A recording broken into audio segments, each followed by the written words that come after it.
William, thanks for the question.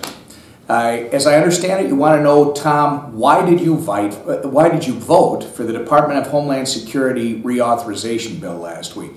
I want to take you back. When we first got here in January, I voted for the bill, as did, I think, every one of my colleagues. At the time, what we voted on was the reauthorization of the Department of Homeland Security, and there was no objection to that, not from the constituents that I heard from, or from anyone in our conference here in Washington. After we sent it over to the Senate, there was a lot of controversy in the Senate, and obviously I serve in the U.S. House of Representatives, so I wasn't involved in those discussions. But apparently the Republican Senate wasn't able to get the immigration defunding language that we all supported. They weren't able to get it through the Senate. So at the 11th hour last week, I think it was last week, they sent back the bill without the immigration defunding language. First, I voted for the same bill without that language that I voted for originally.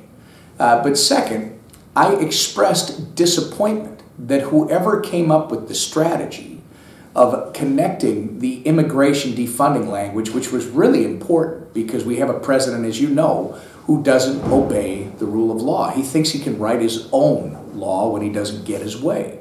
I think it would have been a better strategy, and I expressed my disappointment with whoever came up with this strategy of connecting that language to maybe the education bill or to an EPA reauthorization bill, or maybe even to a bill having to do with the Internal Revenue Service. Why would that be a better strategy? Because you know that Americans, regardless of their political persuasion, would agree with us. Would agree with us not only that this is really important, the rule of law, and making sure that our executive obey the rule of law, but the bill that we tie it to, they wouldn't be able to be critical like perhaps someone could when it comes to the Department of Homeland Security. Why do I say that? What's the number one obligation of government?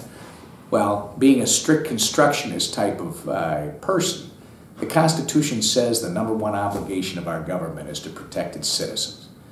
That's why I voted for the Department of Homeland Security bill. And again, it was the same language, the reauthorization language, that everybody agreed on when we got here. The only very disappointing part was the strategy that someone came up with before we got here to connect this very important language, defunding the President's executive orders relating to immigration, to this bill. My hope is that we are going to find another place for this, or at the very least, we should be passing the language as a freestanding bill to show the American people that we do not support the executive's unlawful and unconstitutional actions.